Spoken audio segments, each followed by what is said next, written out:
A family story told by Eleanor Brooks. The slap was so loud that every conversation inside the coffee shop stopped, a cup rattled against its saucer, and someone gasped.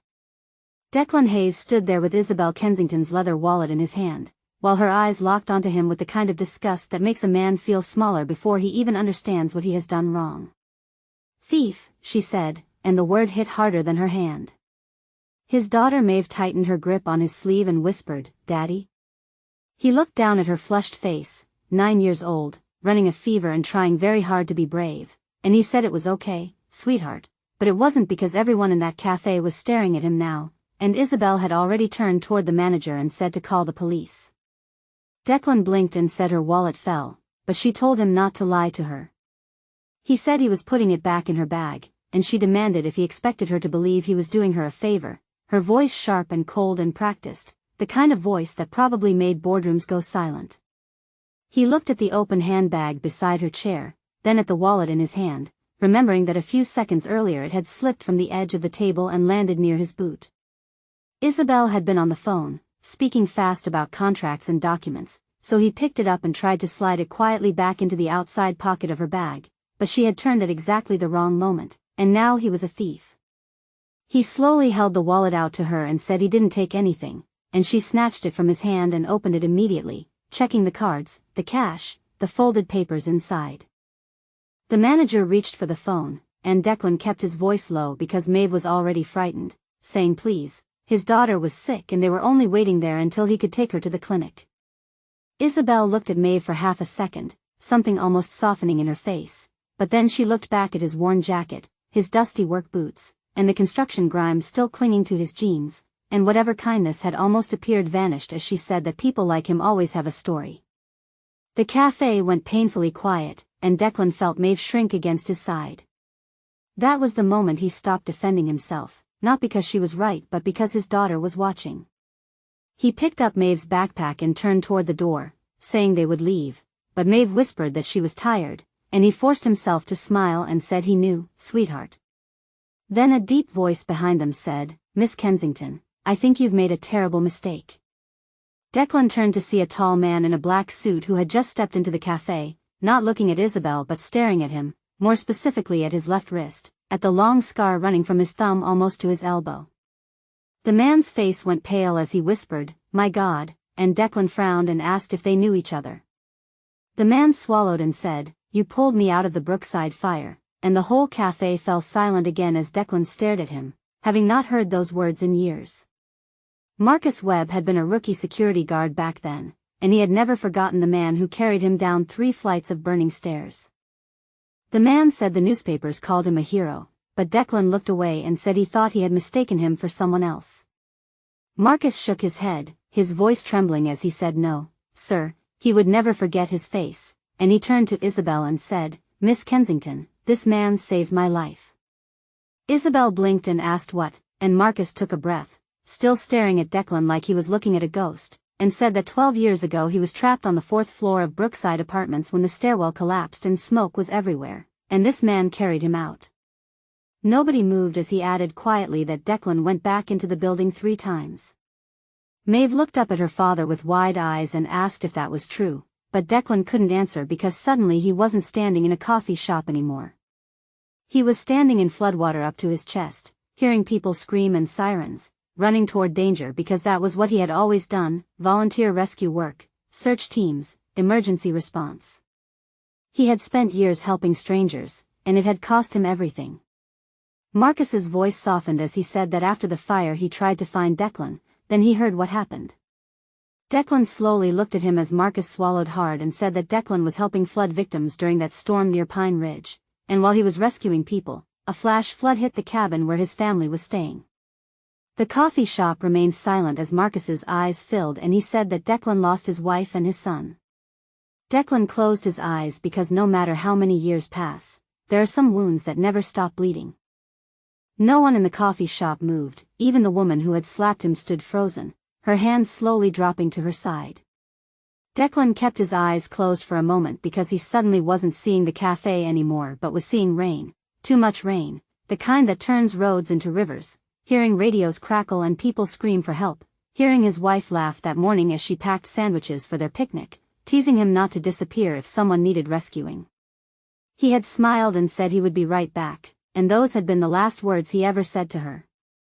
Maeve's voice brought him back as she said, "Daddy," and he opened his eyes to find her looking up at him, confused. He realized something terrible, that she had been too young to remember. She remembered her mother and her brother, but she didn't remember the storm or why their lives had become so small afterward. He knelt beside her and said it was okay, and she touched his cheek and asked if he was sad, and he smiled though it hurt and said a little. Marcus said he shouldn't have brought it up, but Declan said quietly that it was all right, though it wasn't, because some memories don't become easier, you simply become better at carrying them.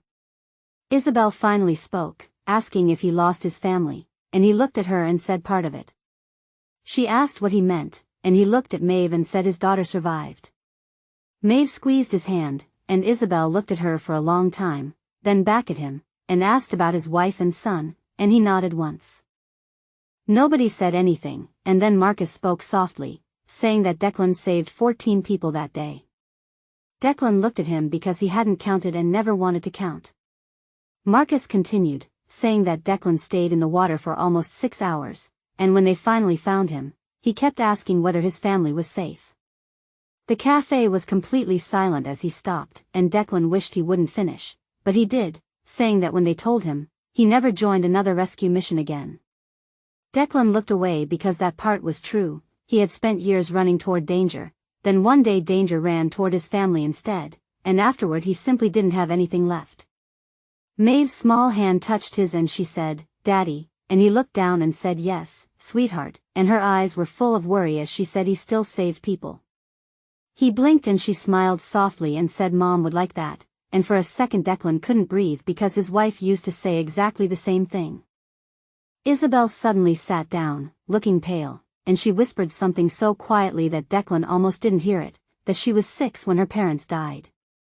She wasn't looking at him but at Maeve, at a little girl who knew what it meant to lose someone too soon, and when she looked back at him her eyes were shining, and for the first time since he had met her, the powerful CEO looked completely human. She said softly that she was 6 when her parents died, and Maeve blinked and asked if she didn't have a mommy either, and she said no, sweetheart, and Maeve asked if she didn't have a daddy either, and she shook her head and said no. Maeve thought about that for a moment, then said the thing only a child could say, that must have been lonely, and Isabel looked down at the table and said it was. Maeve took a small step toward her and asked if someone took care of her, and she nodded and said her grandfather did, and Maeve asked if he was nice, and a tiny smile appeared as she said he was wonderful, and Maeve said good because everybody needs somebody. The words landed on the table between them like something fragile, and Declan looked at his daughter, who had inherited from her mother the ability to say something simple that somehow sounded profound.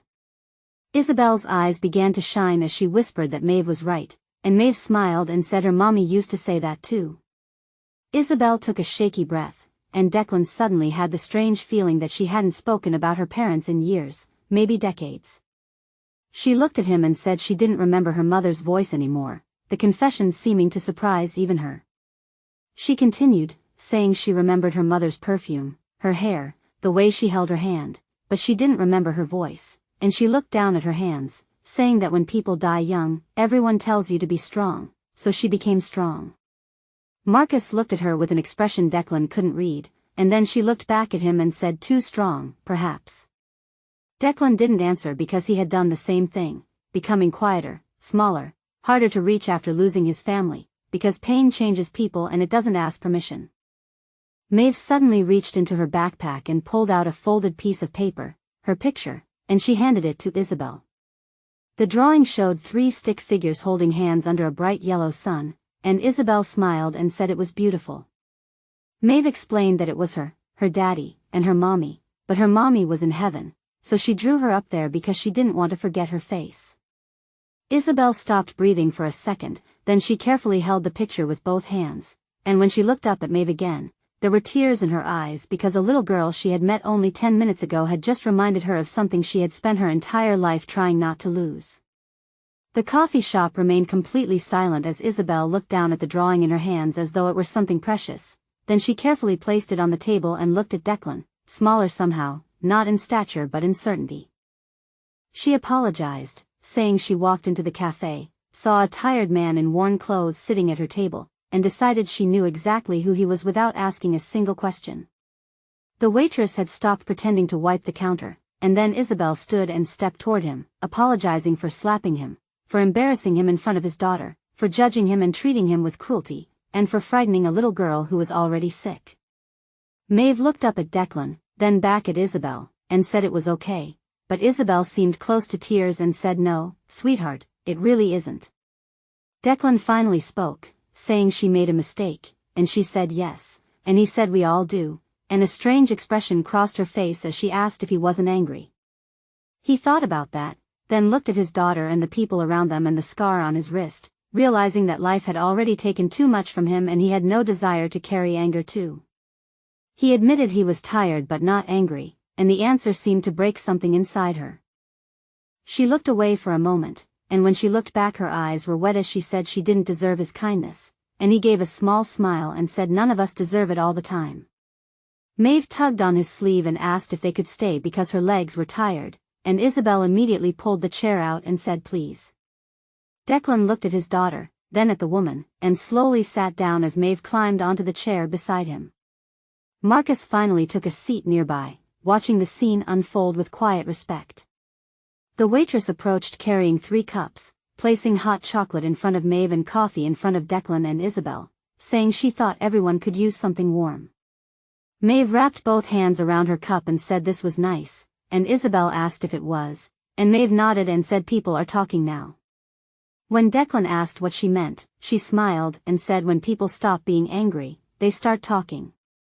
For the first time all morning, Isabel laughed, not loudly or elegantly, but surprised, as if she had forgotten she still knew how.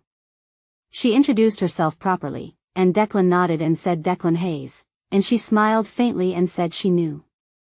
Then she asked if he would let her buy his daughter another hot chocolate and perhaps hear the rest of his story.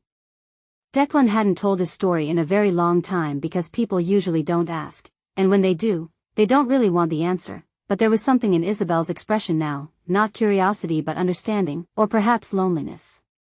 Maeve took a sip of her hot chocolate and told her father he could tell her because she looked sad, and Isabel laughed softly and said she was very observant.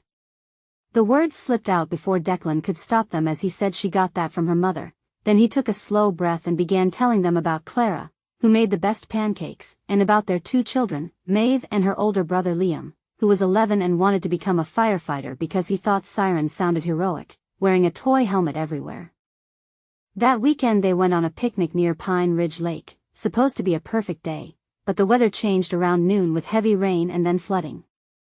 Marcus frowned and said he remembered that storm, and Declan continued, saying his rescue team received an emergency call because several cabins downstream were filling with water, and he told Clara he would be back in an hour. He kissed his wife, hugged his children, and then he left. The cafe had become so quiet that Declan could hear the ice melting in someone's glass as he continued, his voice catching for the first time as he said that when he returned, the river had changed direction and a flash flood hit the cabin where his family was waiting. Isabel's hand slowly covered her mouth as Declan said he found Maeve in the water but couldn't find Clara or Liam, and when the rescue teams finally reached them, it was too late. He had saved 14 strangers that day, but he couldn't save his own family. The words still felt unreal after all these years. Isabel's eyes filled with tears as Marcus looked away, and Maeve squeezed Declan's fingers and said softly that Mommy always said Daddy was a hero. He smiled at her, a sad tired smile, and said her mother thought the best of everyone, but Maeve whispered that she was right. Declan couldn't speak because suddenly he remembered Clara's last smile that morning, her waving as he ran toward the truck, promising he would be right back, and for the first time in years he realized he had never forgiven himself for leaving.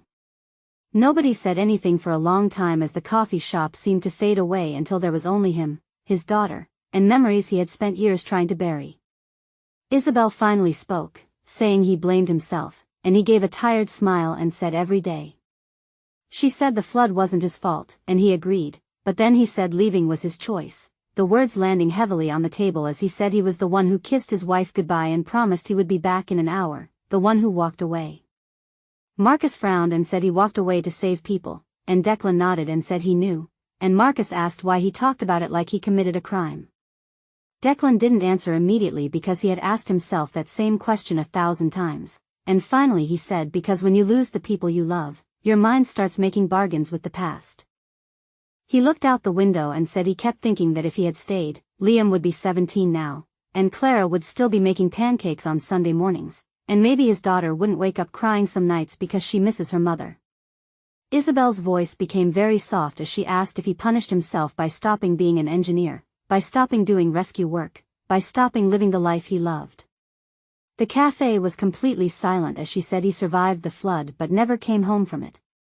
Declan looked at her because nobody had ever said it that way before, and the terrible thing was she was right. Part of him had remained standing in that floodwater for 8 years, watching helplessly, losing everything again and again. Maeve suddenly climbed off her chair and crawled onto his lap, wrapping her arms around his neck, and she looked straight into his eyes and said she didn't blame him, that Mom didn't blame him either. She touched his cheek and said he came back for her, and a tear slipped down Declan's face before he could stop it because children sometimes say the things we need most, the things we've been unable to say to ourselves. When he opened his eyes again, Isabel was crying quietly, not for herself, not for him, but for the little girl sitting in his lap trying with all her heart to save her father from a grief he had carried for far too long. Nobody spoke as Maeve remained in his lap, her arms around his neck, as though she could somehow hold all the broken pieces of him together. Then Isabel touched his hand, a quiet human gesture, and she said she didn't think his wife would want him carrying this alone anymore. Declan said she didn't know his wife, and Isabel admitted no, but she knew something about loss.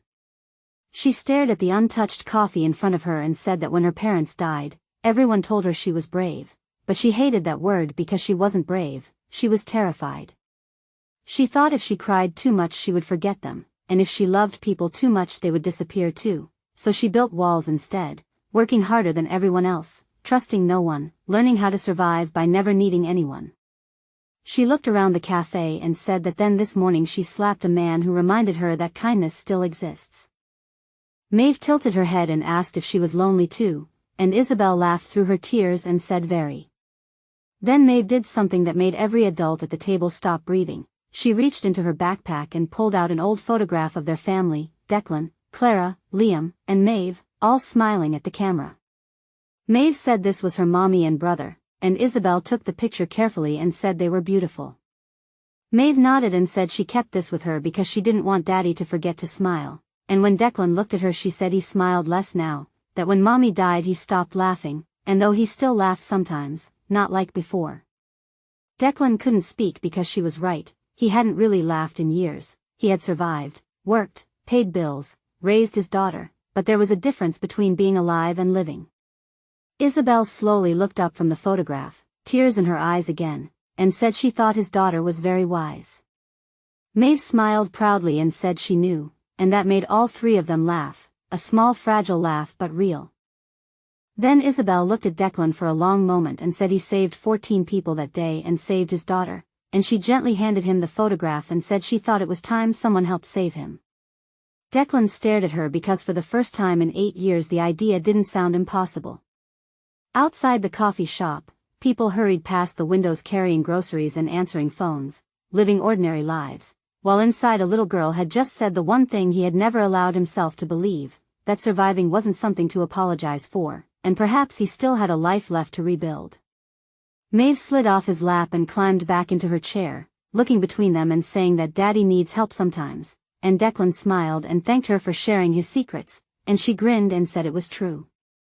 Isabel reached into her purse and pulled out a business card, placing it carefully on the table, and Declan looked down at it, reading her name and title as Chief Executive Officer of Kensington Industries. He said he knew who she was, and a faint blush crossed her face as she pushed the card toward him and said she would like him to come see her tomorrow because her company needed someone. Declan almost laughed and said he wasn't looking for a construction job, but she said it wasn't a construction job, it was the kind that uses engineering degrees. The entire table went quiet as even Marcus looked surprised, and Declan stared at her, saying he hadn't worked as an engineer in 8 years and barely remembered half of what he used to know, but she said she didn't believe that. He shook his head and said she didn't understand, but she said softly that she thought she did. He looked away because he suddenly felt afraid, not of failing but of hoping. She seemed to understand that too, telling him that her grandfather used to say grief makes people put parts of themselves in storage, and they're not gone, they're just waiting for someone to unlock the door. Declan swallowed and said he didn't know if that part of him still existed, but she looked at him for a long moment and said she thought it did. He laughed softly and said she had known him for less than an hour, and she said she knew, and when he asked how she could be so sure, she smiled and said because a man who runs into fires and floods to save strangers doesn't forget how to solve problems. Maeve suddenly looked at the business card and asked if this was a job offer, and Isabel smiled and said maybe. Maeve looked at her father with wide eyes and asked if this meant he could build bridges again, and Declan froze because he hadn't thought about bridges in years, the last blueprint he had drawn sitting in a box in his garage somewhere. Maeve said he used to love bridges, that he said bridges help people get where they need to go, and Isabel said softly that she thought that was still true. Declan looked at the business card, then at his daughter, then back at the woman who had slapped him less than an hour earlier and was now offering him a door back to a life he thought was gone forever. For the first time in years he felt something dangerous, something he had avoided ever since the flood, hope.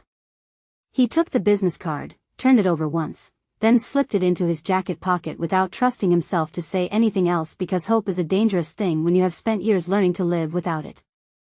Maeve asked if they could go tomorrow, and Isabel smiled and said if her father wanted to, and Maeve looked at Declan as though there was only one possible answer. He laughed softly and said he would think about it, and she frowned and said that wasn't a yes, and he said it wasn't a no either. She considered this and nodded, saying okay, but she thought Mom would say yes, and that made all three adults at the table fall silent. Declan looked down at his coffee, remembering that Clara had always been the brave one. When he wanted to play it safe she pushed him forward, when he doubted himself she believed enough for both of them. Maeve climbed off her chair and wrapped her arms around him again, telling him he should go, and he smiled and said she was very determined, and she looked up at him and said she wanted him to be happy. The words hit harder than he expected because children don't ask for much: safety, love, a bedtime story, and apparently a happy father. He kissed the top of her head and said he would think about it, and she grinned and said that was closer to yes. Isabel's phone rang, and the moment she saw the screen her expression changed as she stood and stepped away from the table. A few minutes later she returned, looking annoyed, and when Declan asked if it was work she nodded and said always. Marcus smiled and said she had ignored 6 calls already, and she said she knew, and he crossed his arms and said the world hadn't ended, and she said yet, making Maeve giggle. For the first time Declan saw something surprising: Isabel wasn't feared by everyone around her, at least Marcus knew how to tease her. She glanced at her watch and sighed, saying she should go, and Maeve seemed disappointed and asked already. Isabel crouched beside Maeve and asked if she would feel better soon, and Maeve said she thought so, and Isabel said good, then hesitated and asked what she wanted to be when she grew up. Maeve didn't even think about it, saying an engineer so she could build bridges with her daddy, and the cafe went completely silent as Declan looked at his daughter, never having heard her say that before. Isabel looked at Declan, then back at Maeve, and said she thought that sounded like a wonderful idea. Then she stood and looked at him for a long moment, saying tomorrow at 10 o'clock, and he smiled and said she was very persistent, and she smiled back and said so she had been told. For a second neither of them moved, then she held out her hand and he shook it, her hand warm, and somehow that simple handshake felt like standing at the edge of something he couldn't quite see yet. As she walked toward the exit, Maeve called after her, thanking her for being nice to her daddy, and for a moment the powerful CEO looked completely speechless. Then a soft smile appeared on her face as she said quietly that she thought his daddy had been nice to all of them for a very long time. Declan didn't sleep much that night as the business card sat on his kitchen table beside the salt shaker, and every time he walked past it he picked it up, read it, and put it back down again. Around midnight he found himself standing in the garage where the old drafting tube was still there, covered in dust, and he hadn't opened it in years. Very carefully he untied the strap and pulled out the blueprints inside: bridge designs, load calculations, sketches, ideas, dreams, and he ran his fingers over the paper, remembering being 32 again with a wife who laughed at his terrible jokes, a son who wanted to be a firefighter, and a little girl who believed he could build anything. Then the moment passed and he rolled the drawings back up and returned to the kitchen where the business card was still waiting. Maeve appeared in the hallway wearing her pajamas, asking if he couldn't sleep either, and when she saw the blueprints in his hand she said those were his bridges, and he smiled and said they used to be. She sat beside him and said Mom used to look at those with him, and he nodded and said she did. Maeve looked at him carefully and asked if he was scared, and he sighed and said maybe, and when she asked why he said because if he went tomorrow and they didn't want him, he lost something, hope. His daughter was quiet for a long time, then she said she thought he already found hope, and when he blinked and asked what she meant, she smiled and said it was in his pocket. The next morning Declan dropped Maeve at school, and as she climbed out of the truck she leaned back through the window and reminded him of 10 o'clock. He smiled and said she was keeping track, and she said very carefully, and he asked what if he didn't go, and she looked horrified and said she would be very disappointed, then she grinned and said good luck, Daddy, before running toward the school doors. Declan sat there for another minute, then reached into his pocket and touched the business card, 10 o'clock, and he looked at his reflection in the rearview mirror, the man looking back at him having more gray hair and more lines and more scars, but also looking less tired. He started the truck, and at 9:57 he pulled into the parking lot of Kensington Industries, the building looking enormous with glass and steel and success, and he almost drove away until he remembered his daughter saying she wanted him to build bridges again. He turned off the engine, took a deep breath, and walked inside. The receptionist looked up and asked if she could help him, and Declan suddenly felt very underdressed as he said he was there to see Miss Kensington. She smiled and said Mr. Hayes, she was expecting you, and before he could answer the elevator doors opened and Isabel stepped out, not an assistant or a manager but her, smiling when she saw him and saying he came. He laughed softly and said he almost didn't, and she said she was glad he changed his mind as they looked at each other. Then she noticed the drafting tube under his arm and her eyes widened as she said he brought his drawings. He looked down at the old tube and said he guessed he did, and a slow smile spread across her face as she led him to the top floor. Everyone they passed greeted her with a mixture of respect and fear, but she greeted every person by name, and Declan wondered if she noticed or if she had simply grown used to it. She stopped in front of a conference room where 4 people in business suits sat waiting, and an older man stood and introduced himself as Daniel Mercer, head of engineering, shaking Declan's hand and saying they had heard quite a bit about him.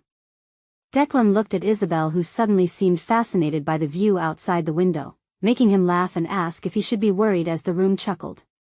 Daniel motioned toward a chair, and Declan sat down carefully with the old drafting tube resting on his lap.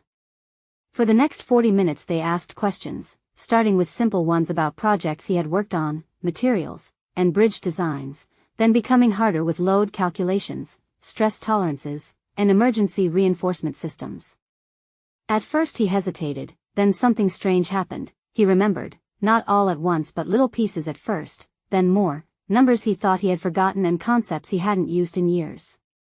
He stood up without realizing it, walked to the whiteboard, and started drawing a support system, a new joint design, an alternative load path, and the room became very quiet as he didn't notice, completely lost in the work for the first time in years.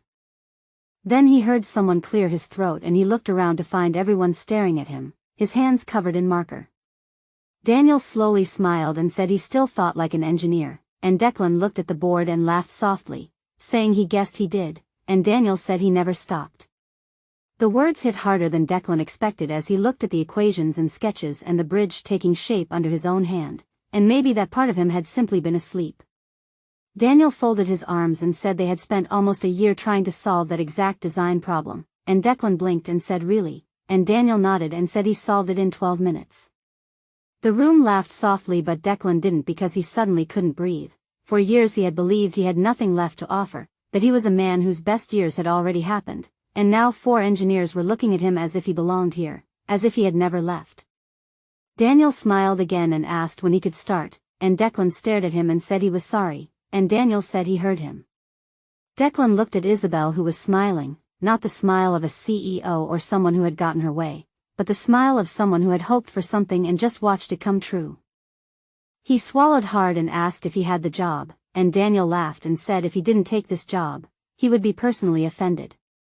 The room laughed again as Declan finally smiled, a real smile, the kind he hadn't felt in years. Then someone knocked on the conference room door and the receptionist peeked inside, saying she thought Miss Kensington should come downstairs because there was a little girl in the lobby telling everyone that her daddy builds bridges. Declan closed his eyes, of course there was, and for the first time in a very long time he couldn't wait to go downstairs. When the elevator doors opened, Declan heard Maeve before he saw her, shouting that her daddy was an engineer again as the entire lobby turned to look at his daughter standing beside the reception desk with her backpack still on, smiling as though she had personally rebuilt the building. He laughed, a real laugh that came from somewhere deep inside, and Maeve spun around and saw him, shouting, "Daddy," as she ran across the lobby and threw herself into his arms. He picked her up, and she wrapped her arms around his neck and asked if he got the job, and he smiled and said he did, and she squealed so loudly that several employees started laughing. Then she looked at him very seriously and said she knew it, and he asked if she did, and she nodded and said Mom would have known too, nearly breaking him as he kissed her forehead and said he thought she was right. 1 year later, the parking lot of the Brookside Community Center was completely full as children ran across the lawn, volunteers carried boxes inside, and a brass plaque near the entrance gleamed in the afternoon sun, reading the Clara and Liam Community Center. Declan stood looking at the sign for a long time as Maeve slipped her hand into his and said Mom would have liked it, and he smiled and said she would have loved it. The center had started as a small idea, a place for families who had lost everything in disasters, a place for children, a place for second chances. Then the idea grew as Kensington Industries funded it and other companies joined. Soon there were plans for centers in 3 more cities. Declan had never imagined that rebuilding his life would somehow lead him back to helping people again. But this time he wasn't running into floods, he was building something that would remain. Marcus appeared carrying a stack of folders, saying there were reporters waiting inside, and Declan groaned and said he knew he should have stayed in construction, but Marcus laughed and said it was too late now, then lowered his voice and said he still couldn't believe he found Declan in that coffee shop. Declan smiled and said he couldn't either, and Marcus looked at the building and said Declan saved his life once, but Declan shook his head and said they all save each other sometimes. Marcus smiled and walked away, and Isabel appeared, saying that was still her favorite thing about him. She was wearing a simple cream-colored dress with the afternoon sunlight catching her hair, and for a moment Declan forgot what he was going to say. She smiled and asked what, and he said she cleaned up nicely, and she laughed and said so did he, Mr. Engineer. She stepped beside him and looked at the sign, saying she thought his family would be proud, and he swallowed and said he hoped so. A gentle silence settled between them as she said quietly that a year ago, if someone had told her she would be standing beside him opening a community center, she would have laughed, and he smiled and said a year ago, if someone had told him he would be standing beside the woman who slapped him, he would have run. She laughed so hard she nearly spilled her coffee, saying she was never going to escape that, and he said never, and she shook her head and said fair enough. The ceremony ended just before sunset as the children ran toward the playground and volunteers carried the last boxes inside, and for the first time all day everything became quiet. Maeve came running over and looked between them with a very suspicious smile, then announced she was going to help Mr. Marcus and ran away before either of them could answer. Isabel laughed softly and said she was getting clever, and Declan said that was what worried him. They stood there for another minute, then she looked at him and asked if he still thought about that day, the flood. And he looked toward the horizon and said every day, but not the same way anymore.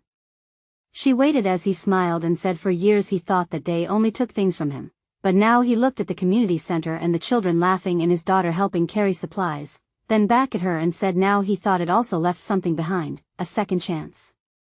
She didn't say anything, neither did he, as the sun was setting and painting the sky gold. Then slowly she held out her hand, and Declan looked at it, then at her, seeing a nervousness in her eyes he had never seen before.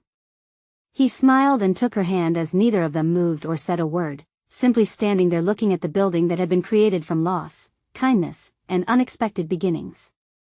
A gentle breeze moved through the trees, and then Maeve's voice floated across the lawn, saying that Mom always said bridges help people find each other.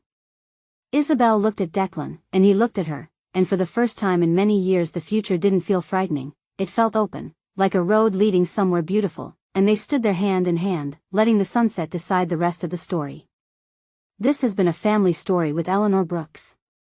Until next time, take care of each other.